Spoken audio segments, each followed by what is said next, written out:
Olá pessoal, boa noite. Eu já vou pedir desculpas porque essa é a minha voz hoje, tá? Essa semana eu tive um problema aí de sinusite, então meus seios da face estão completamente lotados, então a voz que eu tenho é essa. Talvez eu tenha algum problema de tosse, mas fica tranquilo, eu estou com água aqui e isso é resolvido com isso, tá bom?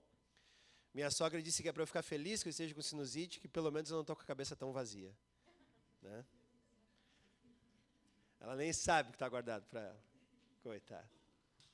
Ok, galera, então vamos lá. Nós vamos continuar o livro de Gálatas, então.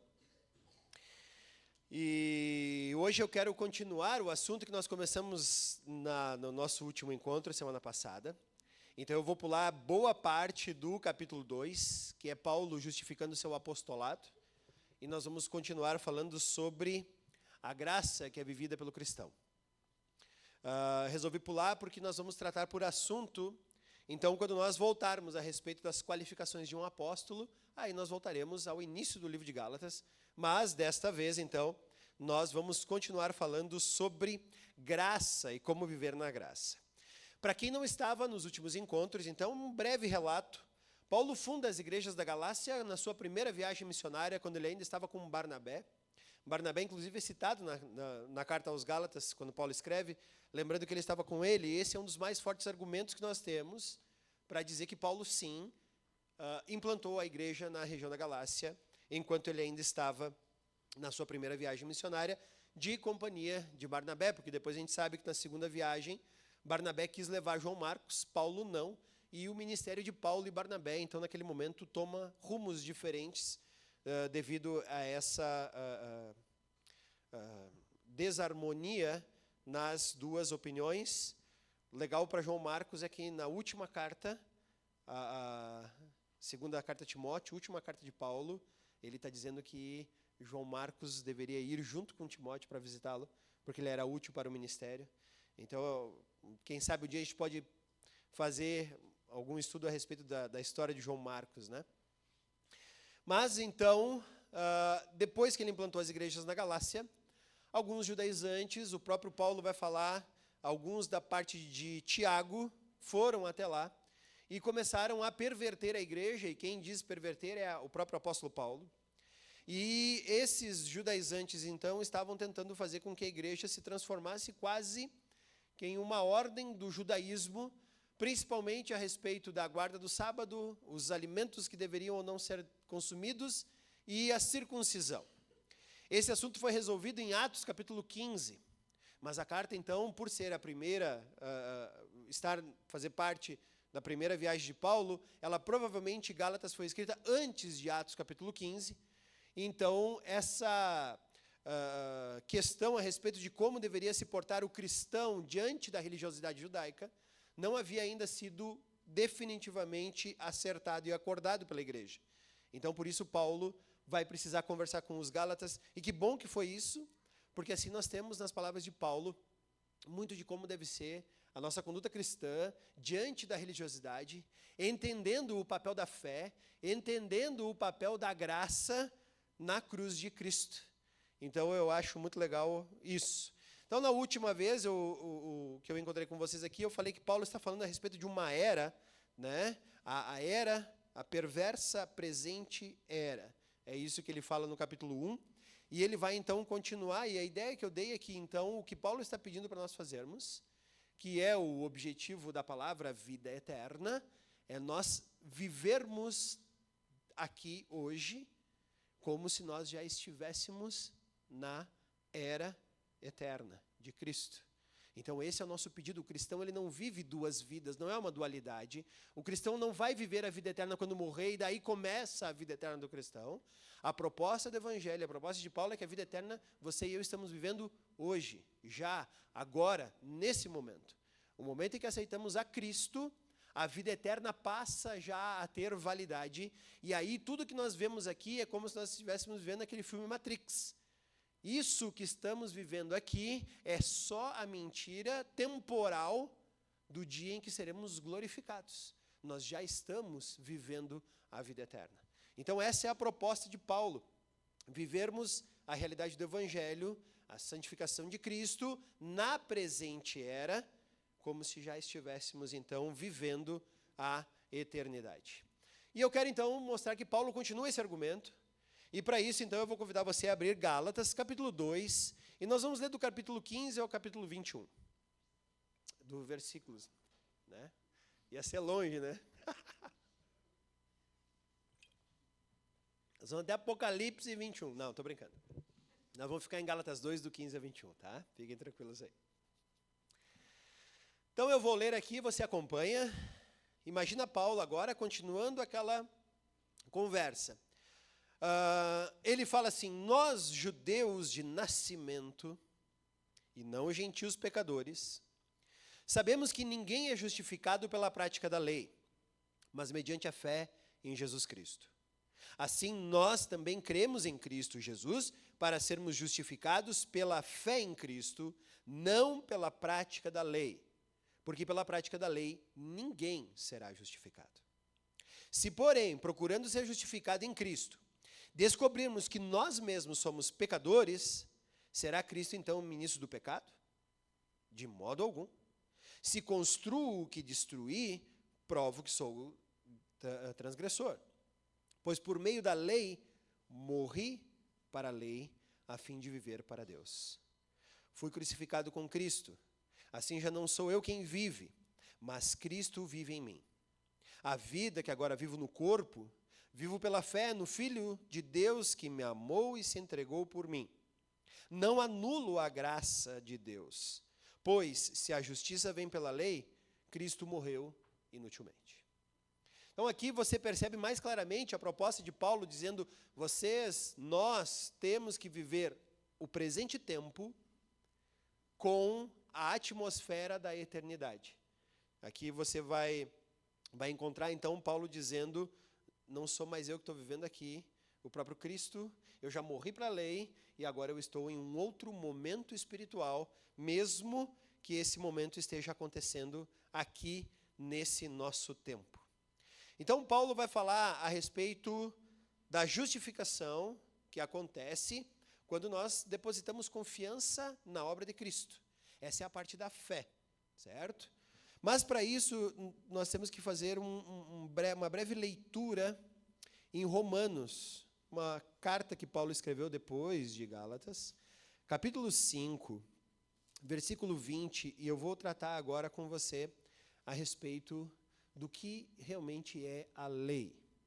Por que a lei não funciona mais para mim e para você que estamos em Cristo? Romanos, capítulo 5, versículo 20. Olha o que Paulo fala ali.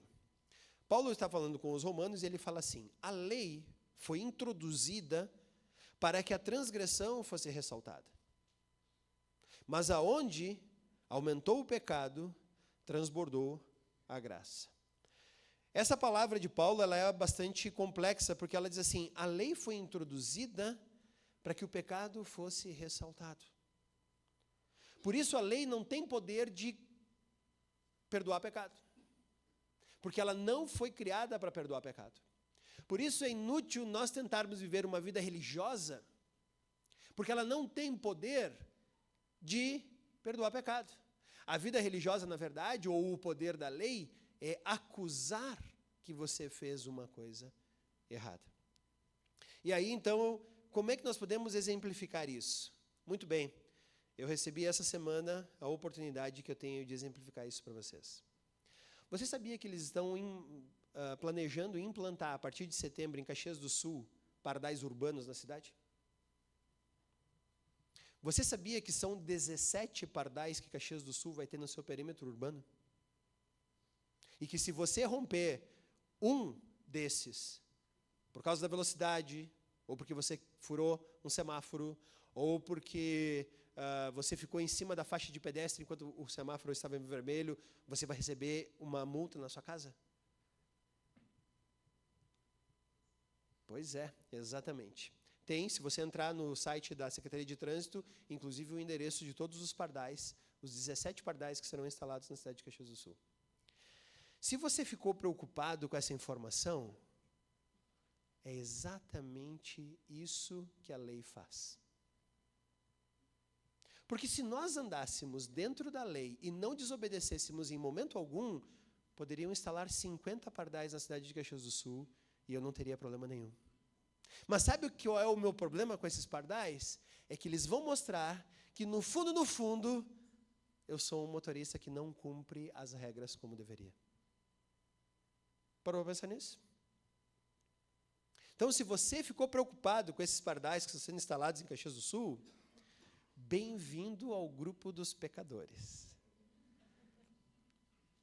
Está vendo? A lei foi introduzida para mostrar a transgressão. Enquanto não tem lei, enquanto não tem um pardal na Pio 12, eu posso trafegar na Pio 12 de qualquer jeito.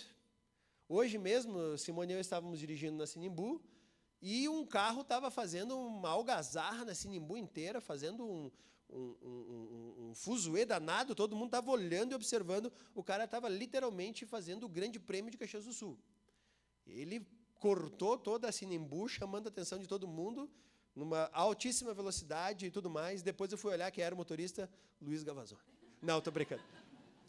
Não era o Luiz Gavazzoni. Mas o carro tinha.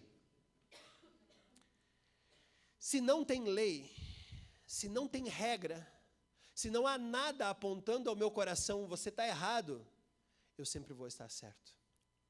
Por isso que nós, seres humanos, temos um grande problema com leis. Nós, seres humanos, todos temos um grande problema com lei. Talvez você diga, não, isso é coisa de brasileiro. Brasileiro adora burlar a lei. Eu vou dizer para você que não. Eu conheci uma pessoa que morou na Alemanha por 12 anos, e ele disse assim, o alemão tem toda a vontade que o brasileiro tem de burlar a lei. A grande diferença é que a penalidade na Alemanha ela acontece e ela é altíssima. No Brasil, a gente consegue dar uma desviada. Mas lá na Alemanha, se você for pego, você vai pagar altíssimas multas, você vai ser socialmente envergonhado. Então, o alemão ele se segura um pouco mais. Então, não tem a ver com o país, tem a ver com a lei, mais uma vez. O alemão obedece mais à lei porque a possibilidade dele ser pego é maior do que o brasileiro no Brasil. A lei foi introduzida para que a transgressão fosse ressaltada. Então, a lei ela não pode te ajudar, porque, na verdade, a lei aponta para o pecado do teu coração.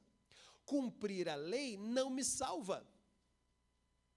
Cumprir a lei só indica que eu sou pecador, porque daí eu me coloco debaixo da lei, eu obedeço a lei, porque se eu não obedecer, há punição.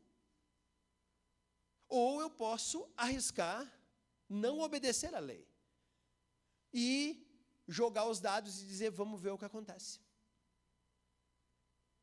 Esse é o problema que Paulo está falando para essas pessoas que chegam agora na igreja, que foi salva por meio do sacrifício de Cristo. E esse sacrifício foi oferecido às pessoas como uma forma de graça. E ele só pode ser apropriado na medida que você deposita fé ali.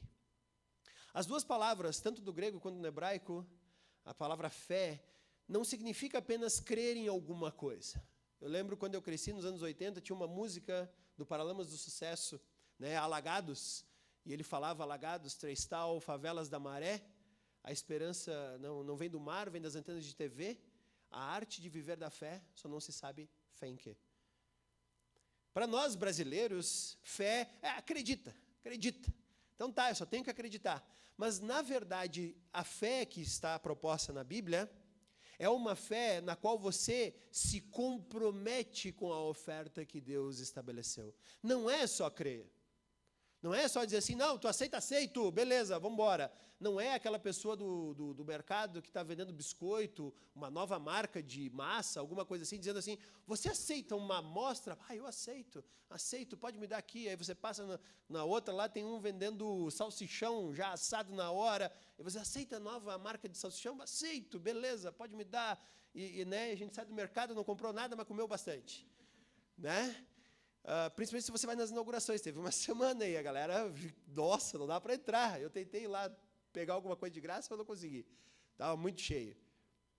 Mas essa é a ideia. Fé proposta por Deus é uma fé na qual nós nos comprometemos com a oferta que Deus deu. Não basta você dizer, não, eu aceito Jesus e viver uma vida alheia ao Evangelho. Essa é a fé que não vai salvar, que Tiago vai brigar no seu livro, né, na sua carta, melhor dizendo, e algumas vezes, viu, Tiago está falando uma coisa, Paulo está falando outra coisa, e eu digo, não, os dois estão falando a mesma coisa. É que Tiago está brigando com um tipo de fé que não levava à transformação.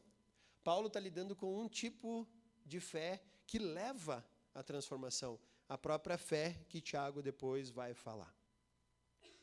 Então, guardem isso. A lei foi introduzida para que a transgressão fosse ressaltada. A Prefeitura de Caxias do Sul disse, agora eu vou mostrar que o Edgar não é um bom motorista como ele acha. Vou botar pardais em um monte de lugares. Onde é 40, ele vai andar 50. Onde é 60, ele vai andar 70, 80. E aí eu vou pegar ele. Vou botar 17 pardais, quero ver quantas vezes o Edgar vai passar e será multado. Por quê? Porque o meu coração é mau. Meu coração é muito mau. Gálatas, Paulo vai falar então sobre viver na graça, e nos versículos 15 e 16, ele começa com nós judeus de nascimento, não gentios pecadores. Talvez você já diga, aí já está se achando. Não, é que é o seguinte, desde o versículo 11, Paulo introduz um assunto novo. O assunto novo que ele fala é que Pedro foi visitá-lo. E quando Pedro e Paulo estavam juntos, Pedro e Paulo comiam com os gentios e tudo mais. Quando chegou os enviados de Tiago, já Pedro mudou o seu comportamento, começou a não mais associar-se com os gentios.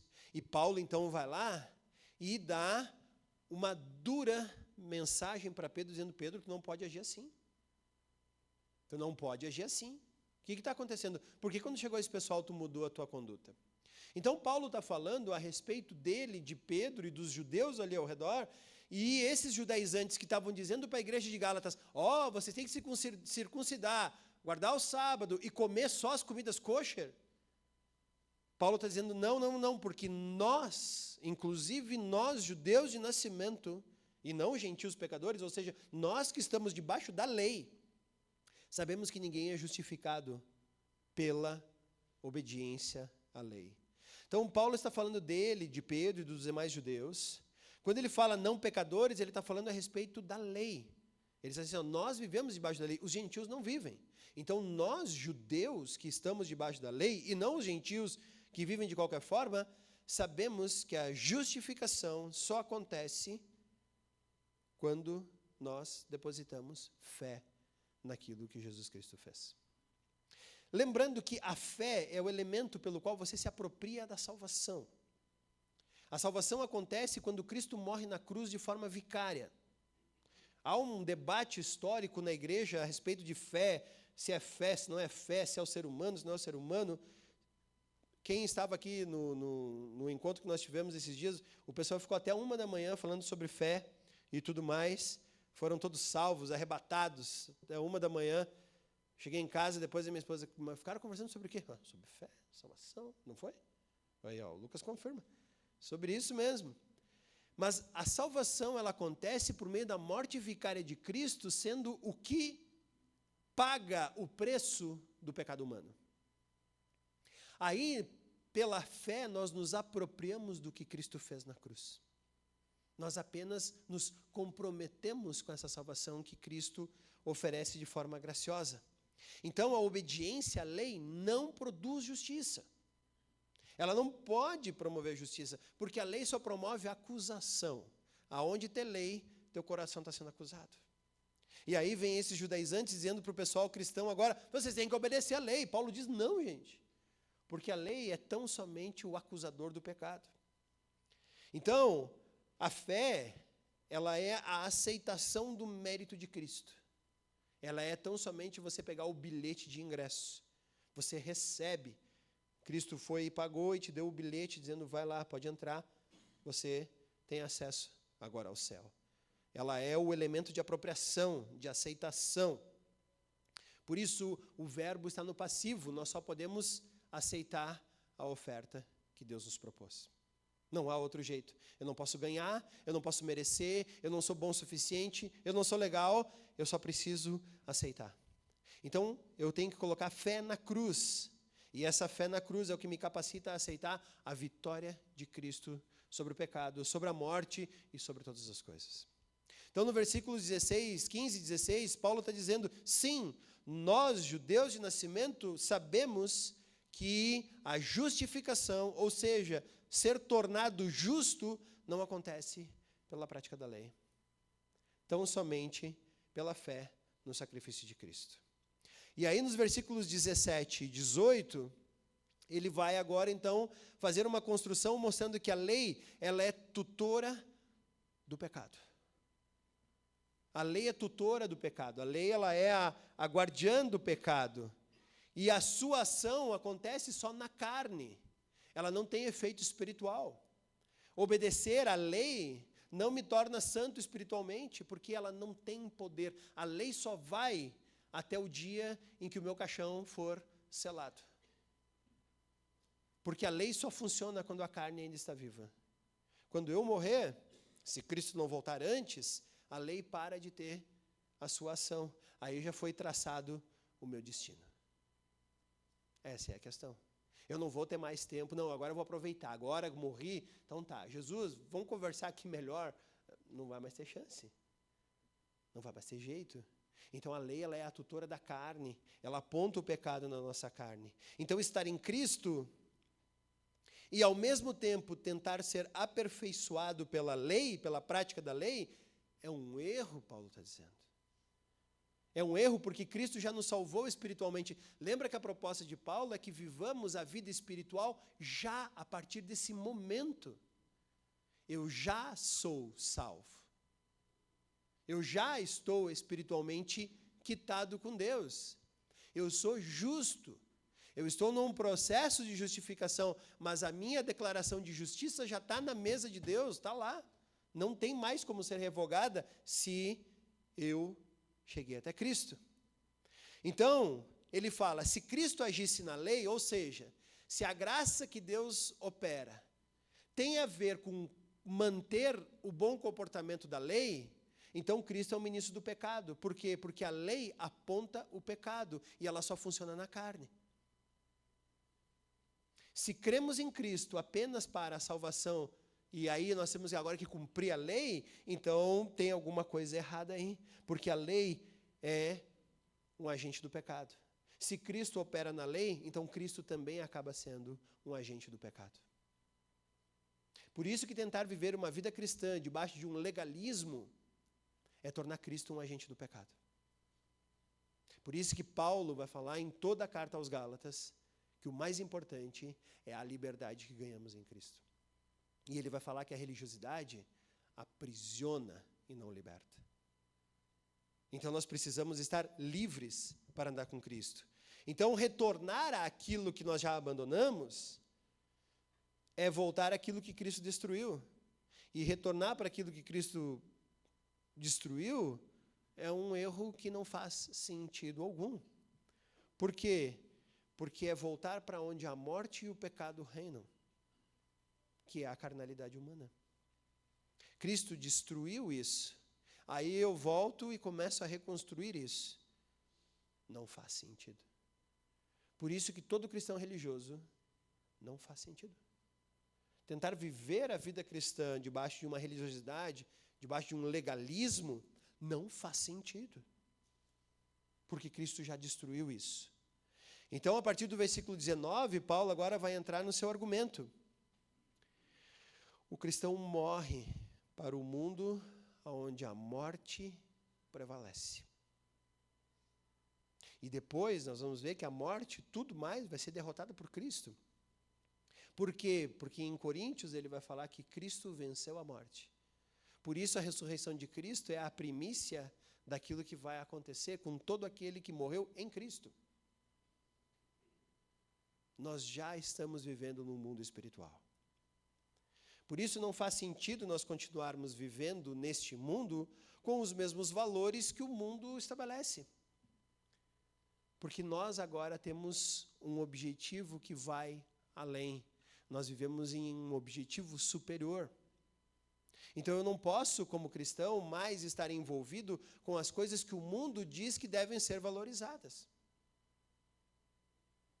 Paulo mesmo vai falar que ele pegou todos os troféus que o mundo deu para ele, o fato de ter nascido como judeu, de ter cumprido toda a lei, de ter sido perfeito, ele diz, considerei tudo isso como lixo, joguei fora.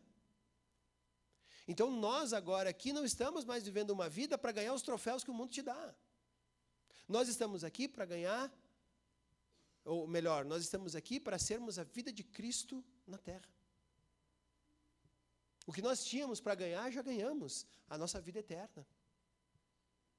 Então ninguém pode acusar um cristão de ser derrotado, mesmo que talvez hoje ele esteja mendigando, procurando lixo comida em uma lixeira. Ele é um derrotado. Não, ele não é um derrotado, ele é um vitorioso. Vitorioso. Talvez derrotado seja aquele milionário que está em casa, achando que tudo que ele vai viver é isso aí, guardando um monte de dinheiro, e se ele não tiver Cristo, eu lamento. Assim como eu também posso falar de um cristão que é milionário, está em sua casa, aproveitando todos os seus milhões, e eu posso dizer que ele também é um vitorioso. Por quê? Porque ele está em Cristo. Então a grande diferença agora é estar ou não em Cristo.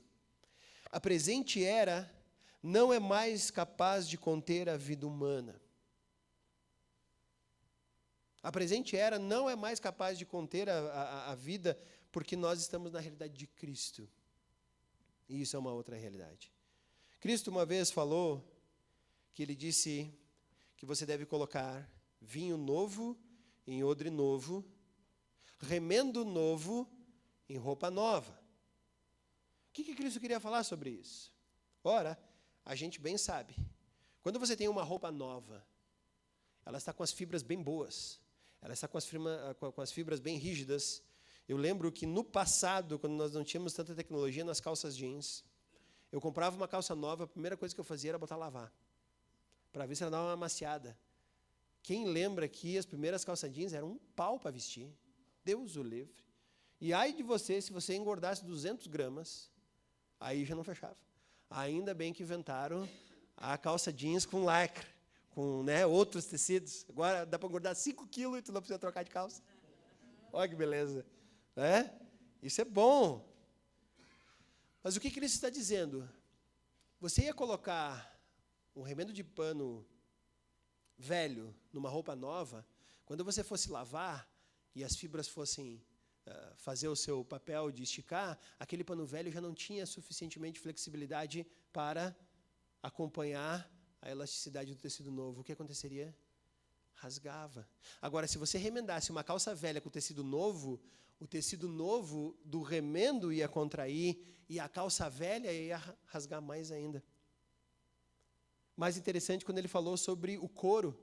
Quando você pega uma vasilha de couro, que era como você fazia para transportar vinho na época, e você colocava vinho novo dentro, o vinho fermentava. E aí o que acontecia? O vinho fermentava, mas o couro era novo, e ele esticava e ele suportava a fermentação. E aí você não perdia o vinho. Mas se agora você pegasse essa botija que já foi fermentada e colocasse mais vinho ali, o próximo vinho ia fermentar também. Só que ela não tinha mais elasticidade suficiente. O que ia acontecer? Ela rompia o couro. E tudo isso ia embora. O que isso tem a ver com o que Paulo e eu estamos falando? É que não dá mais para viver em Cristo com os valores da vida que o mundo aí fora está vendendo para mim e para você. Tentar fazer isso é uma das maiores inutilidades.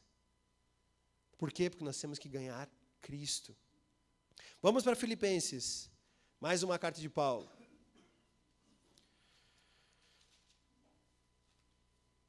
Filipenses, vamos começar pelo capítulo 1, versículo 21.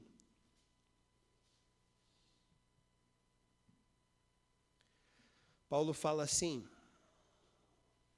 porque para mim o viver é lucro. Desculpem. O viver é Cristo. O viver é Cristo e o morrer é lucro. O que Paulo está tentando dizer? Ele está dizendo que ele não tem mais medo do que vai acontecer para ele nesse momento, nessa vida agora.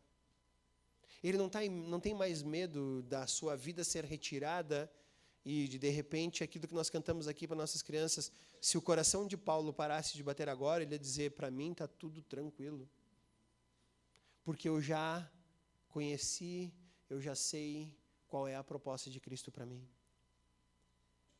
Então, Paulo fala que isso seria para ele lucro estar com Cristo, porque Cristo é tudo que nós temos.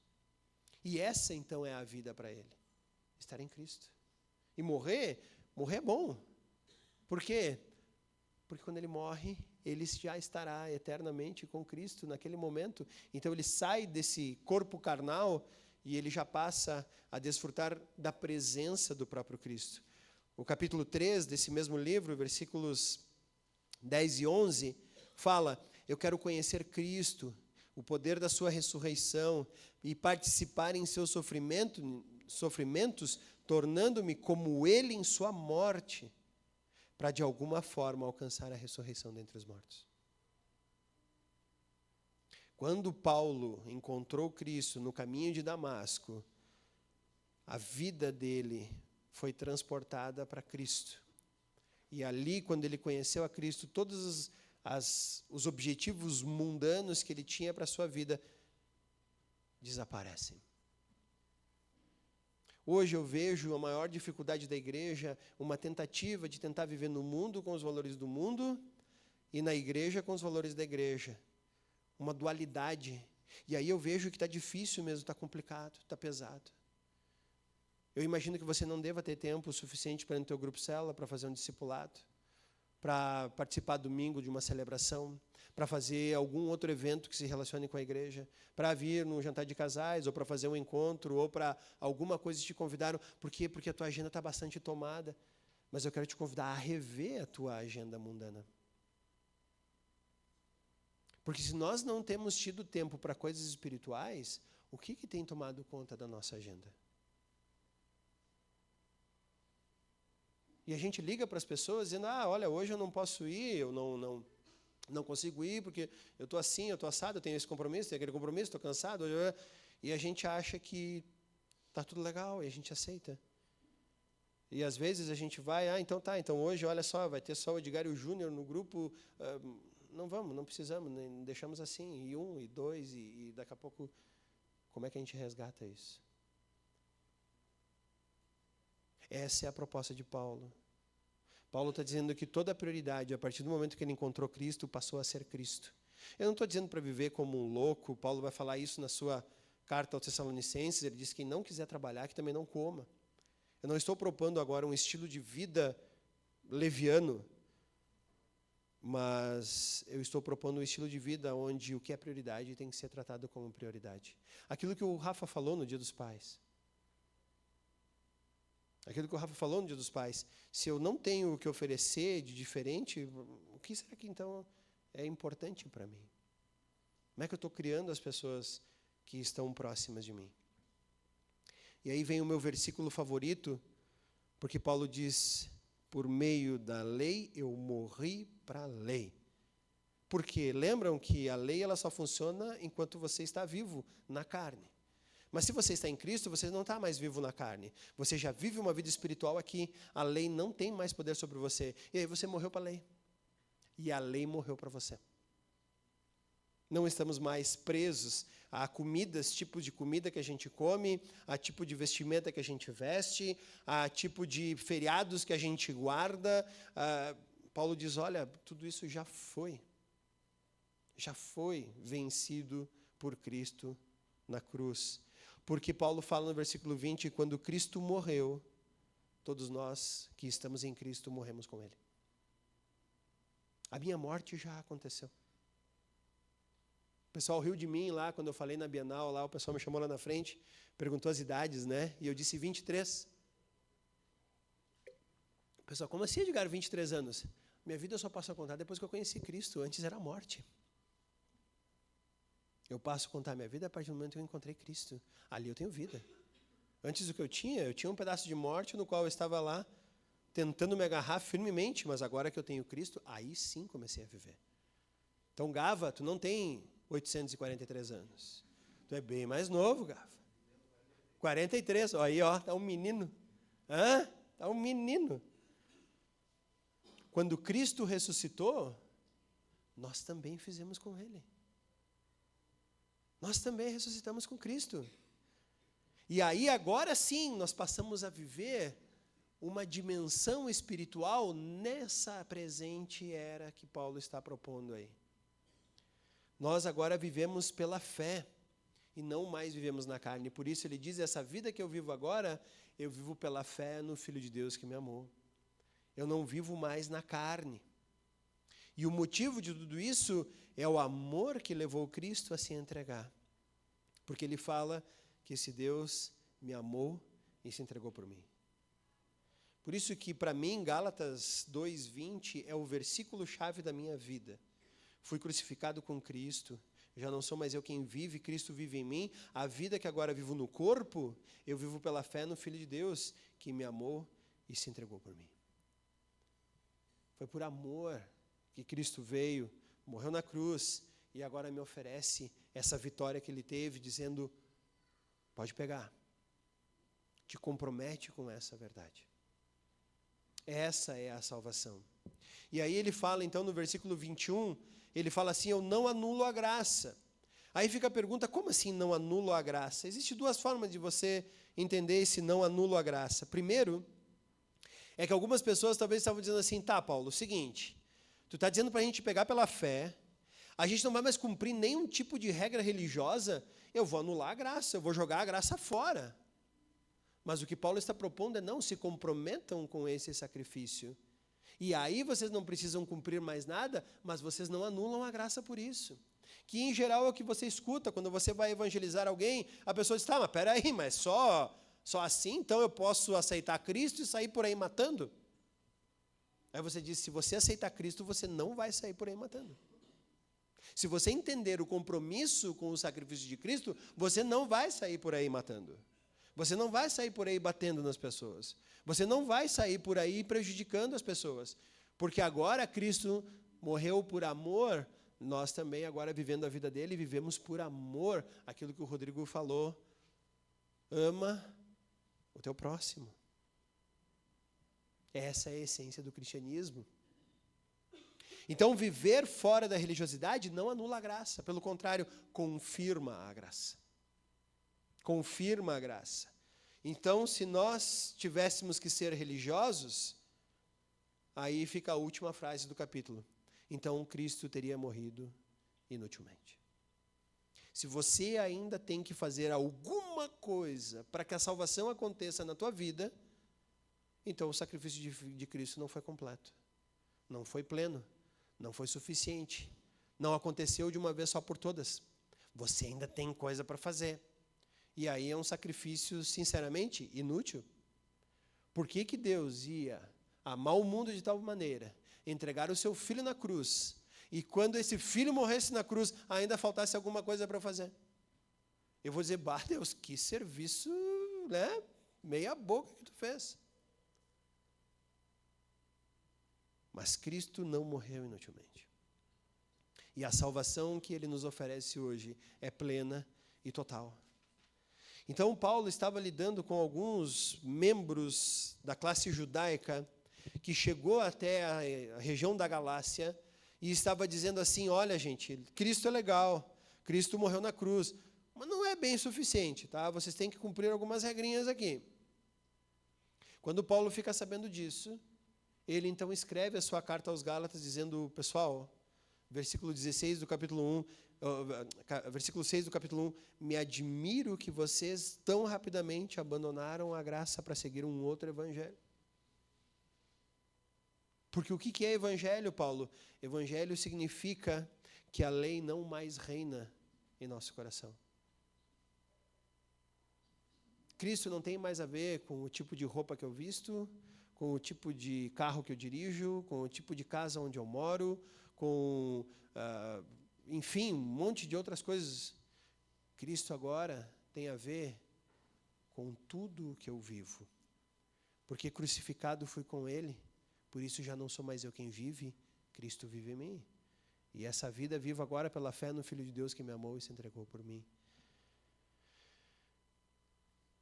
Você e eu vivemos em uma outra dimensão. Adoramos os filmes que estão sendo lançados aí da Marvel, né? Eu praticamente detesto eles, né? Acho que eles fizeram um serviço muito ruim. Mas o pessoal está curtindo porque tem outros multiversos. E aí tem o multiverso X, o Y, o Z. Eu estou te propondo aqui que há sim um outro universo no qual vivemos. Se você é cristão, você vive em um universo espiritual. E nós não mais temos nada a ver com esse mundo carnal que está aqui. Porque esse mundo carnal aqui vai terminar, a lei só funciona até quando a nossa vida carnal continuar. Mas se estamos em Cristo, a vida eterna começa já, agora. Por isso Gálatas é o livro da liberdade. Por isso Paulo vai falar que estar dentro de uma religião cheia de regras é ser preso novamente, aonde Cristo não reina, mas reina a regra, reina a lei. Mas nós estamos fora. É como se agora, estando em Cristo, eu pudesse passar por todos os pardais de Caxias do Sul e a multa vai parar no céu. E ele vai dizer, já está pago, está tranquilo. Então, gente, não dê bola para esses pardais que estão aí. Não, estou brincando, dê bola. Tá? Dê bola, vai acontecer sim. Mas lembrem-se que agora tudo que a lei condena, em Cristo, nós estamos livres. Vamos orar? Senhor Deus, nós agradecemos a Ti pela liberdade que foi proposta por Paulo aqui.